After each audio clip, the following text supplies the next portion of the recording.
jungle.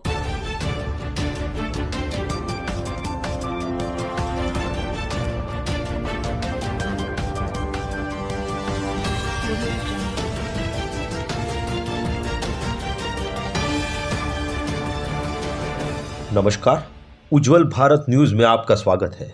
नमस्कार। आषाढ़ी बीज यानी कि कच्छी समाज, कच्छी मांडुओं के लिए अपनी परंपरा, रीति रिवाज और संस्कृति का विशेष दिवस आज आषाढ़ी दिन के इस शुभ पर्व पर हमारी संवाददाता सीमा भट्टाचार्य ने कच्छी समाज के लोगों से उनके परंपराओं के साथ, उनके रीति रिवाजों के साथ, उनकी संस्कृति के जतन के लिए और विशेष इस आषाढ़ी बीज के विशेष पर्व पर सभी लोगों के साथ सीधी बात की और शुभकामनाएं दी। आइए उज्जवल भारत न्यूज़ की ओर से आषाढ़ी बीज के इस विशेष पर्व पर आप सभी कच्छी मांडुओं को शुभकामनाएं देते हुए आइए जानते हैं विशेष अहवाल आषाढ़ी बीज के विशेष दिन पर। नमस्कार, उज्जवल भारत न्यूज में आपका स्वागत है।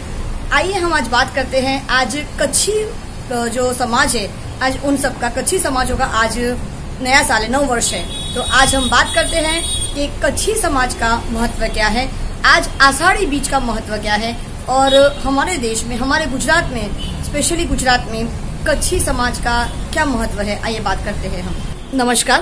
नमस्कार सर, पहले तो अपना परिचय दीजिए। मेरा नाम करसनभाई मावजीभाई भानुशाली जी।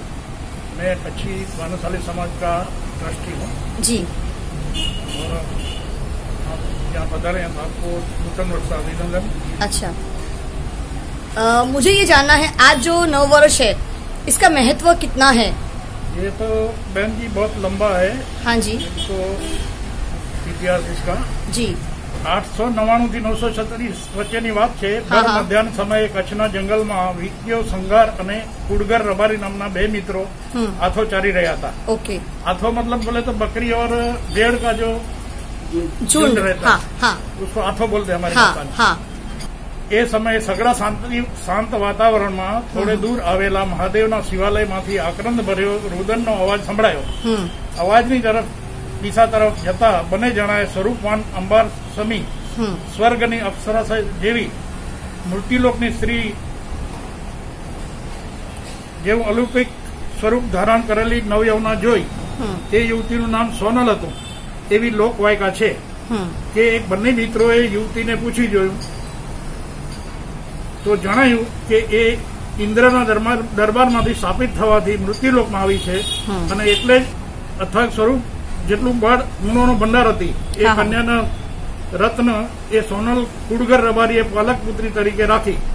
જો આ લોક વાયકાને સાચી ન માનીએ તો કચ્છના એક વખતના પોલિટિકલ એજન્ટ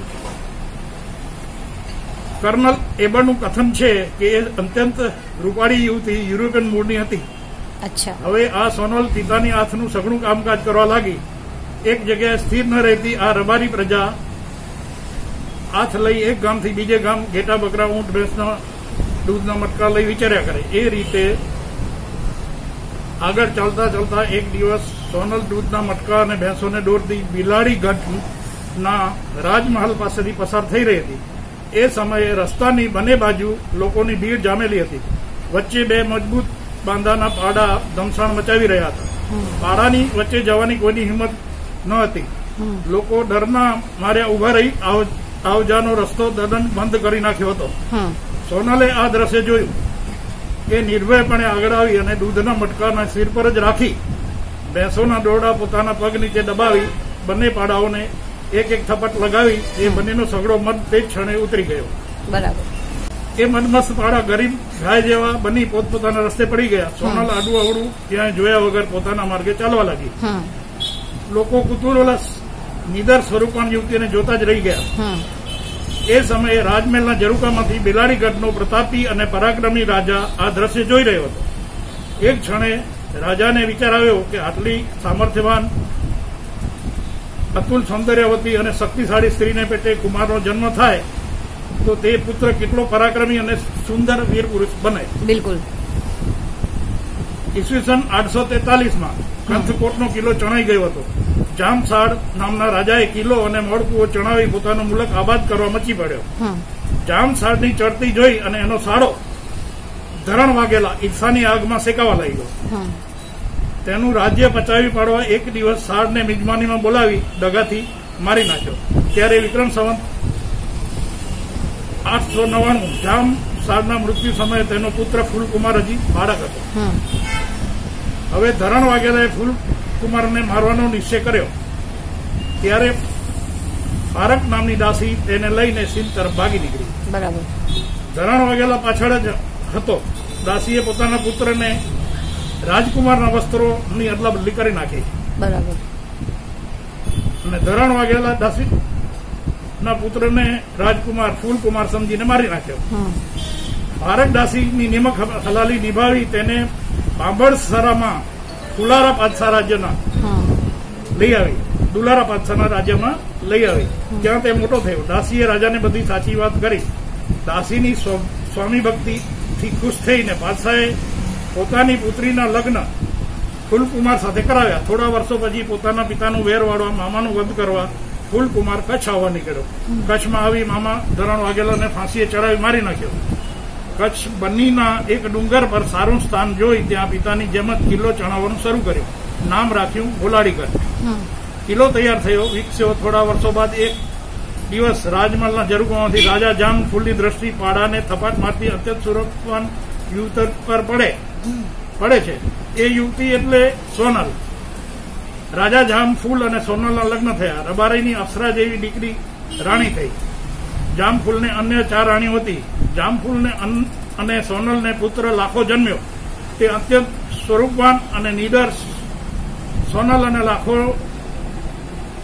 રાજાના ખૂબ જ માનીતા થઈ ગયા. આથી અન્ય રાણીઓને ઈર્ષા અને અદેખાઈ દિવસે દિવસે વધવા લાગી.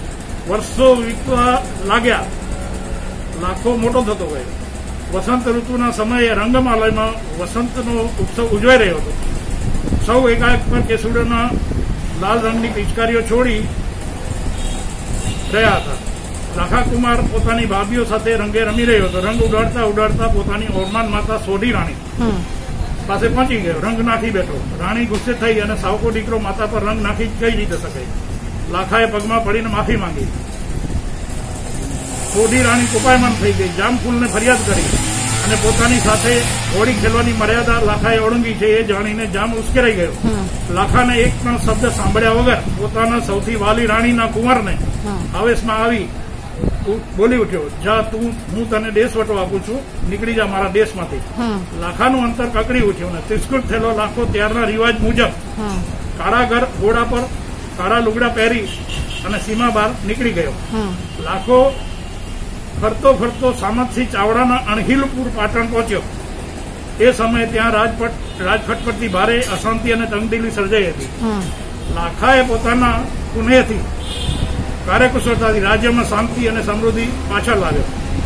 તેના જેવા મહાન પરાક્રમી અને પ્રતાપી વીરને અનાયાસે પોતાના રાજ્યમાં આવી ચડેલો જોઈ સામંતસિંહે ઈશ્વરનો આભાર માન્યો. પોતાની પ્રસન્નતાના ભેટ રૂપે લાખાને રાજ્યનો જમાઈ બનાવ્યો. જામ લાખો ફૂલ અને સોનલનો પુત્ર લાખો હવે જામ લાખા ફૂલાણીના નામે ઓળખાવા લાગ્યો. અને એ રોજ 20 તોલા સોનાનું દાન કરતો હતો. અચ્છા. હા.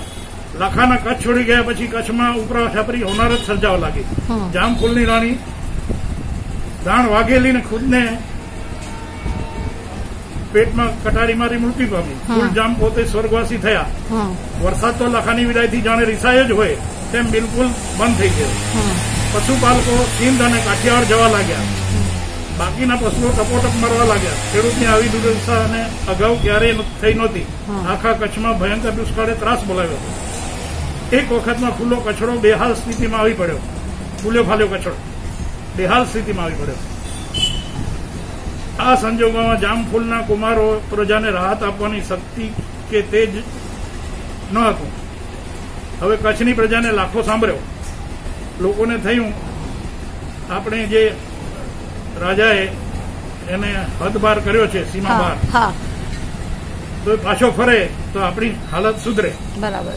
કચ્છના આવા સમાચાર સાંભળી લાખાને આંચકો લાગ્યો. તરત જ તે સામંતસિંહ ચાવડાની રજા લઈ પોતાના પ્રિય વતન કચ્છ તરફ જવા નીકળી પડે. હા. લાખાને કચ્છમાં આવતા જ 12 મેઘ તૂટી પડ્યા. હા. ચોમેર જળબંબાકાર થઈ ગયો અને ધરતી લીલીછમ થઈ ગઈ. માલધારીઓને આંથો ફરવા લાગી અને કહેવાય છે કે અષાઢનો પહેલો દિવસ હતો અને તેના બીજા દિવસે માલધારીઓએ મેઘના અવતાર સમા લાખાને મુખી બનાવ્યા. તે દિવસથી કચ્છ એક સૂત્રે બંધાયું હતું. તે દિવસ એટલે અષાઢી બીજ. એ અમારા કચ્છી નવા વર્ષ તરીકે ઓળખાય છે. બરાબર. ખૂબ સરસ, ખૂબ સરસ. આ જે ઇતિહાસ તમે આજે કહ્યા એટલું બધું સરસ કે આજે લોકોને સમજ પણ, બીજા સમાજવાળાને બી સમજ પડશે, ખ્યાલ આવશે કે એકચ્યુઅલીમાં જોવા જઈએ તો એનું ઇતિહાસ શું છે, એની પાછળની વાર્તાઓ શું છે. કે આજે જે આપણો સમાજમાં જે જીવી રહ્યા છે ને, તે જે પશ્ચિમી સંસ્કૃતિ છે એ આપણા પર હાવી થવા લાગી છે અને આપણી જે મૂળ સંસ્કૃતિ છે તે કંઈક ના કંઈક ખોવા લાગી છે. અને મારું પ્રયત્ન એ જ છે ઉજ્જવલ ભારત ન્યૂઝ તરફથી કે હું આપણા દેશના જે સંસ્કૃતિઓ જે છુપાઈ રહ્યા છે કે ઢંકાઈ રહ્યા છે, કંઈ પણ કારણ હોઈ શકે, તો એને આપણે બહાર લાવીએ અને આપણા જે હમણાંના જનરેશન જે છે, પેઢી છે, આજની જે પેઢી છે, એ લોકોને બી ખબર પડે કે આપણા સમાજ શું છે, સંસ્કૃતિ શું છે. અમારા સમાજમાં કચ્છના ક્રાંતિવીર સૌથી પહેલા શ્યામજી કૃષ્ણ વર્મા, જેમનું આપણે અહીંયા સ્મારક બનાવેલ છે જલારામ ચોકમાં, વલસાડમાં રામરોટી ચોકમાં. એ સૌથી પહેલા ક્રાંતિવીર અમારા ભાનુશાલી શ્યામજી કૃષ્ણ વર્મા, ખૂબ સરસ, માંડવીના. બરાબર. અને તેઓ ત્યાં બહાર રહી અને ઇન્ડિયન હાઉસ બનાવ્યું હતું. અચ્છા. જેમાં આપણા વીર સાવરકર ને બધા જે દેશભક્તો હતા ત્યાં ભણ્યા છે. એ લોકોને સ્કોલરશીપ આપી અને એમને એક શરત હતી કે અંગ્રેજો ને ગુલામી કરવી નહીં અને અંગ્રેજોને ત્યાં નોકરી કરવી નહીં. બરાબર.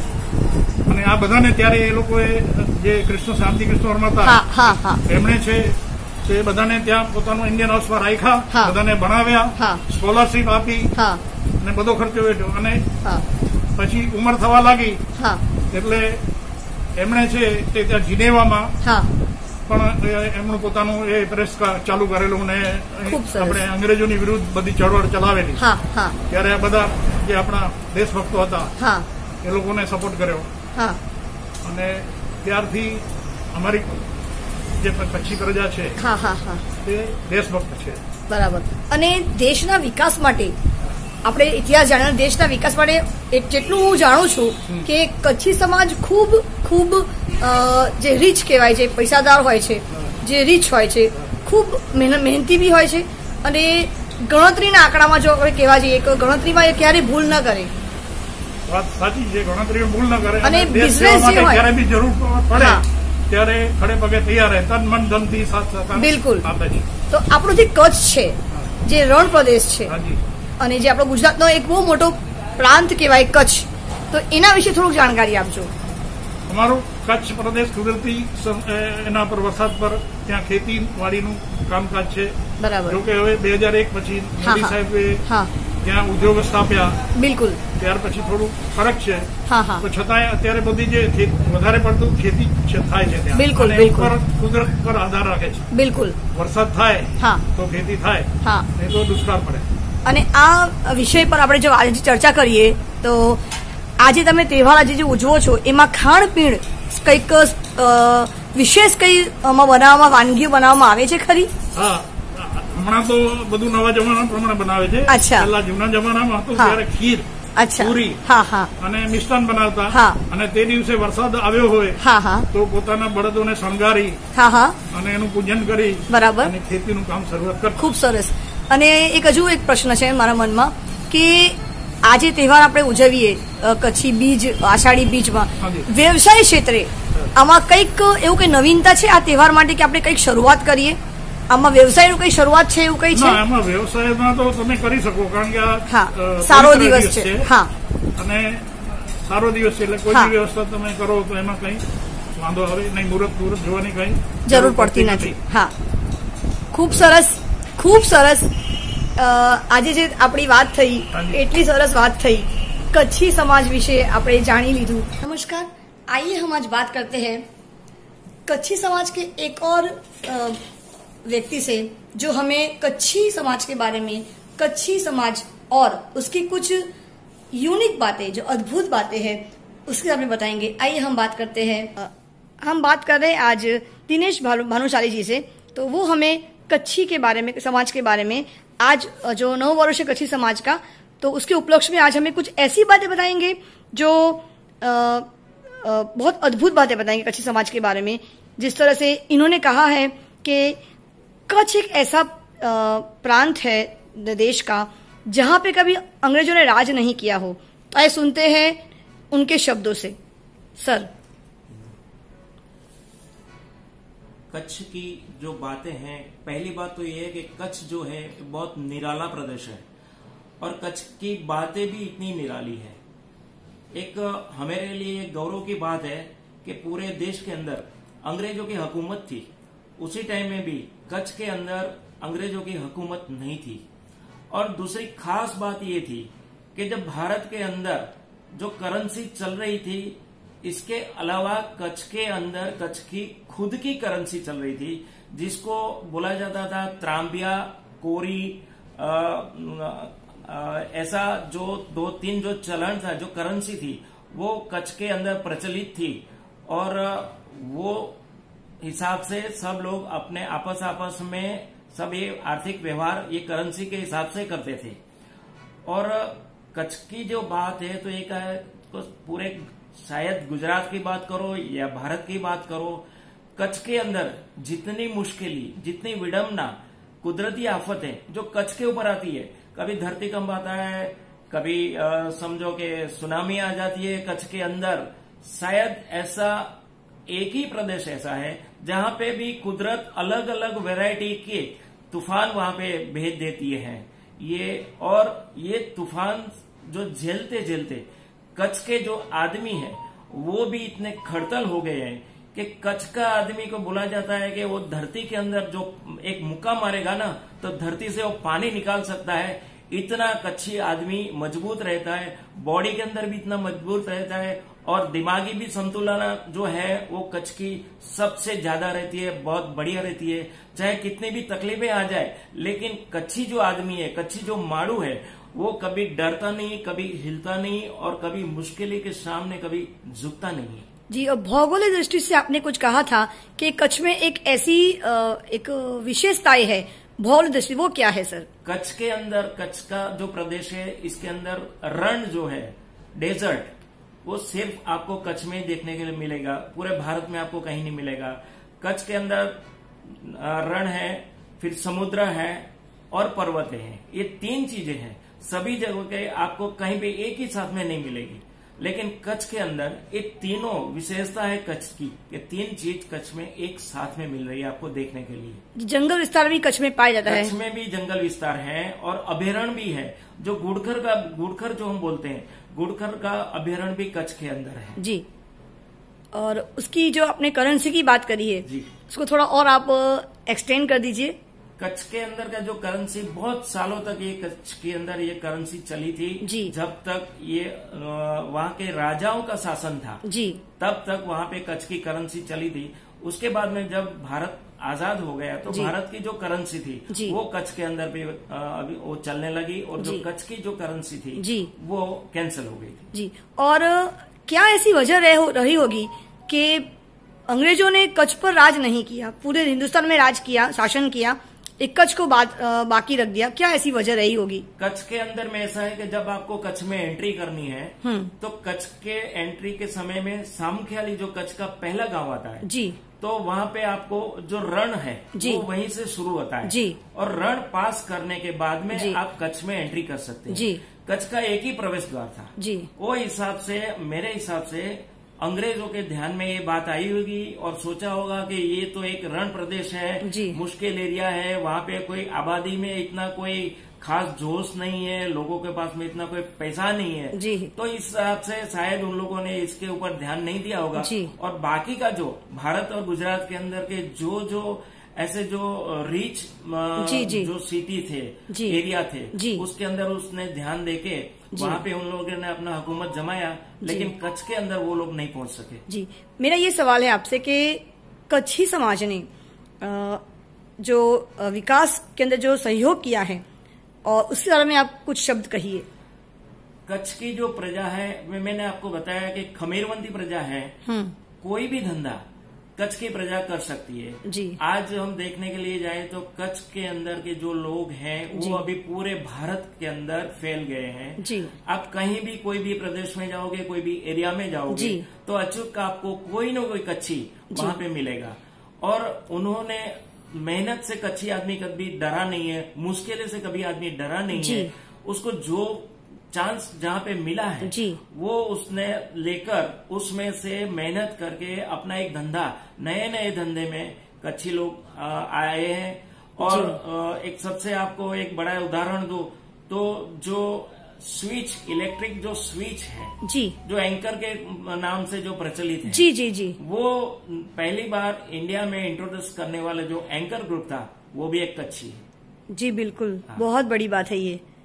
और शिक्षा के क्षेत्र में या और किसी क्षेत्र में कच्छी समाज का क्या योगदान रहा है?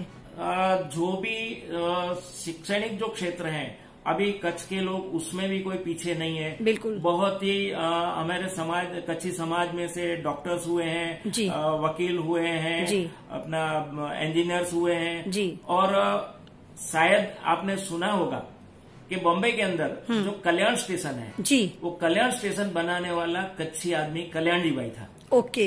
और दूसरी बात, जो म्यूजिशियन की बात करें जी, हम बोल रहे हैं ना कि हमारे कच्छी सब लोग अलग अलग फील्ड में गए हैं जी, और वहाँ पे उन्होंने अपनी मास्टरी दिखाई है, अपनी कला दिखाई है।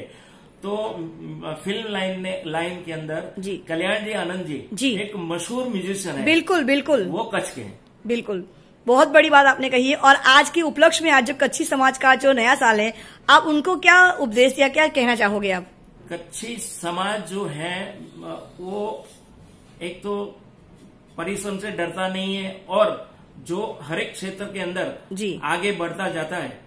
एक बात थोड़ी कच्छ समाज के अंदर की एक नेगेटिव बात ये है कि कच्छी आदमी जो भी होगा ना, वो गवर्नमेंट जॉब या तो ऐसे प्राइवेट जॉब में कम जा रहे हैं, सब अपने अपने खुद के धंधे कर रहे हैं, अपने व्यवसाय में ही वो जाना व्यवसाय में वो लोग प्रवृत्त रहते हैं। ऐसा ये लोग सर्विस करने में थोड़ा झिझकते हैं और या तो पसंद नहीं करते हैं। जी जी जी। तो मेरा एक सुझाव है जी, और जो संदेश है कच्छ समाज को जी जी, कि जब अभी अपने जो लड़कियां सब ज्यादा से ज्यादा पढ़ रही हैं जी, आईएएस के लिए भी हमें तैयारी करनी चाहिए। बिल्कुल बिल्कुल बिल्कुल। और अपना जो आईपीएस गुजरात के अंदर अभी गोधरा के अंदर है मिस्टर जोयसर करके, ओके, वो आईपीएस है अभी गुजरात में दाहोद गोधरा के अंदर डीएसपी की पोस्ट पे है जी। बिल्कुल, वो भी कच्छी है जी जी। तो ऐसे जो शिक्षा लेके जी और गवर्नमेंट के अंदर जो भी लायक जो पोस्ट है जी, वहाँ पे उन लोगों को जाना चाहिए जी, और अपना स्किल दिखाना चाहिए जी।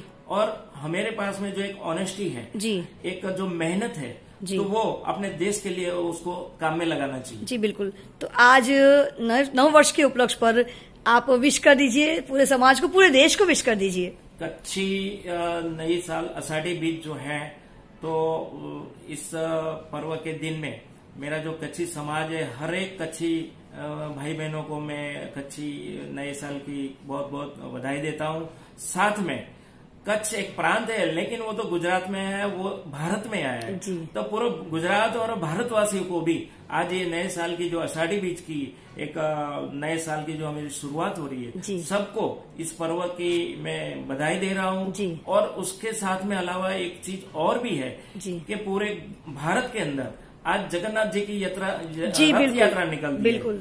तो ये भगवान जगन्नाथ की रथ यात्रा का दिन की भी मैं सभी भारतवासियों को हार्दिक शुभेच्छा देता हूँ। आपको भी उज्जवल भारत न्यूज टीम की ओर से बहुत बहुत बधाई। आज नव वर्ष है कच्छी समाज का, जिसको आषाढ़ी बीज के नाम से भी प्रचलित है।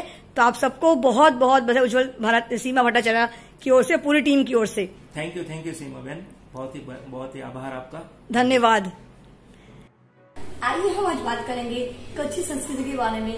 हंसा जी आज हमें कुछ कच्छी संस्कृति के बारे में कुछ गाना सुनाएंगी, गरबे सुनाएंगी, कच्छी की परंपरा के बारे में बताएगी। आइए सुनते हैं। नमस्कार, उज्जवल भारत न्यूज में आपका स्वागत है। मैं सीमा भट्टाचार्य। आज हम बात करेंगे कच्छी नव वर्ष के बारे में, जिसको हम ये भी नाम से जानते हैं आषाढ़ी बीज। आइए जानते हैं एक हमारी महिला जो है, जो कच्छी परिवार से बिलोंग करती है, वो क्या कहती है आषाढ़ी बीज के बारे में। आइए जानते हैं। आपका नाम? भानुशाली। अच्छा નામ હંસાજી, आप ये તમે મને આ બોલજો કે આજનો જે આ તહેવાર છે એનું મહત્વ શું છે અને આ તહેવારમાં આપણે શું વાનગી બનાવીએ છીએ? અમારું છે ને આ કચ્છીમાં અમારું છે તે દરિયા ઉપર અમે જઈએ ને પેલી ઘોડી ભાત બનાવીએ, પછી માછલાને ખવડાવીએ, પછી બધા અમે હળી મળીને વાડીમાં ફંક્શન રાખીએ, છોકરાઓને એન્જોય કરે, અમે એન્જોય કરીએ. ખૂબ સરસ. અને કચ્છીનું એક અલગથી પહેરણ હોય છે, વિશેષતા. પુરુષો શું પહેરતા હતા એ જમાનામાં અને મહિલાઓ એટલે સ્ત્રી શું પહેરતા હતા એ જમાનામાં? પુરુષો છે તે ચેરણા, ઉપરનો એવો જબ્બો આવે, માથે ટોપી પહેરે. અચ્છા. અને લેડીઝે એ ઘાઘરા ચોલી પહેરે. અચ્છા. અને ગરબા રમે, એવું બધું વિશેષ કરીએ. તો મને ખબર છે તમે ખૂબ સરસ ગરબા પણ ગાઓ છો. અને મારે અત્યારે એક વાનગી મારા હાથમાં છે, એક મીઠું વસ્તુ છે. તો આ આપણે ये देखिए कच्छी का जो ये फेवरेट एक स्पेशलिटी है, आने શું કહેવાય છે? આને છે તે અમારા કચ્છીમાં અમે ખડ કહીએ. ખડ. હા. તો આ શેનાથી બનાવ, ये किससे बनता है? એ પહેલે આપણે ગાય વિયાય ત્યારે हाँ. पहला दिवस में जो दूध હોય ને એનાથી આપણે બનાવીએ છીએ. अच्छा, ये कह रही है कि जो गाय जब एक बछड़े को जब पैदा करती है, जब वो पहला दिन जो होता है बच्चे को पैदा करने के बाद पहला दिन, जब उसमें जो गाढ़ा दूध निकलता है उसी दूध से ही ये बनता है और इसमें कोई मिलावट भी नहीं की जाती. स्पेशली उतने ही प्योर दूध से ये बनाया जाता है. इसको कच्छी में खड़ कहते हैं. એમાં બીજું શું નાખવામાં આવે છે? એમાં કાચું દૂધ નાખીએ થોડું આપણે, કાચું દૂધ અને ખાંડ, એલચી, પછી કાજુ બદામ જે નાખવું હોય આપણે બનાવી શકીએ છીએ એનાથી. बहुत अच्छी बात कही है. इसको खड़ कहते हैं, कच्छी में खड़ कहते हैं. जो शुद्ध दूध से बना, गाय का शुद्ध दूध, जब वो गाय बछड़े को पैदा करती है, जो प्रथम दिन का जो वो गाढ़ा दूध होता है उससे बना, जो खड़ कहते हैं. आइए हम आगे बात करेंगे संस्कृति के बारे में, कुछ और बातें करेंगे कच्छी संस्कृति के बारे में. हंसा जी से बात करेंगे. हंसा जी, મને ખબર છે તમને ખૂબ સરસ સંગીત પણ આવડે છે, તમે ગરબા ગાઓ છો, તો 2-3 લાઈન તમે અમારા માટે ગાશો, અમારા ચેનલ માટે ગાઈ આપશો? ચોક્કસ. કચ્છમાં કોઈ પણ ચાલશે. આજે આષાઢી બીજ છે, તો બધાને પહેલા તો મારા હંસાબેન બોલું છું, તો બધાને મારા સાલ મુબારક. અમારા કચ્છીમાં બધાને હરિહર. જય શ્રી કૃષ્ણ. जय श्री कृष्ण. आइए सुनते हैं हंसा जी से, वो आज हमें क्या सुनाने जा रही है. आज जो कच्छी का नव वर्ष है तो उसके चलते आज वो कुछ सुनाने जा रही है. आइए सुनते हैं कच्छी के नव वर्ष के उपलक्ष्य पर हंसा जी के से कुछ सुनते हैं पारंपरिक संगीत. आइए. कोछड़े जमाड़ो के बेटा पाल के, कोछड़े जमाड़ो के बेटा पाल के, कोछड़े धरती मुके बाली की लगे, कोछड़े धरती मुके बाली की लगे. हाँ, कोछड़े जमाड़ो मारू मारू, कोछड़े जमाड़ो मुके बेटा पाल के, भला लगे, कोछड़े धरती मुके मिट्टी की लगे, कोछड़े धरती मुके मिट्टी लगे. आधर जीवानी मुके मिट्टी की लगे, हो आधर जीवानी मुके मिट्टी की लगे. कुंवर जो सब मुके मिठो तो लगे, हो कुंवर जो सब मुके मिठो लगे, हो कोछड़े जमाड़ो मुके मिठा लगे, हो कोछड़े जमाड़ो मुके मिठा लगे, कोछड़े धरती मुके मिट्टी लगे, कोछड़े धरती मुके मिट्टी लगे. હા, આજે અષાઢી બીજ છે. જગન્નાથ આપણા ગામમાં આવ્યા છે, તો આપણે દર્શન તો બહાર તો નથી કરે, તો આપણે ઘરે મોજ લઈ લઈએ બે લીટી ગાઈને ચોક્કસ જગન્નાથ માટે. ચોક્કસ ચોક્કસ. મથુરમાં વાગી મોરલી, ગોકુળમાં કેમ રે વાયર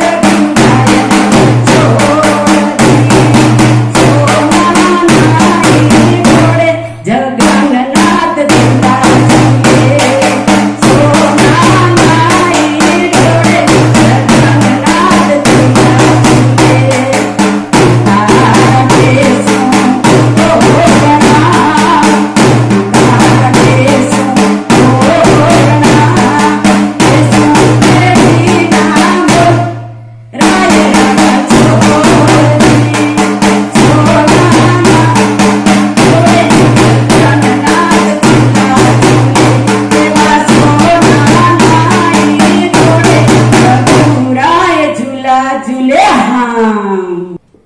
तो आज हमने कच्छी समाज के लोगों से बात करी है।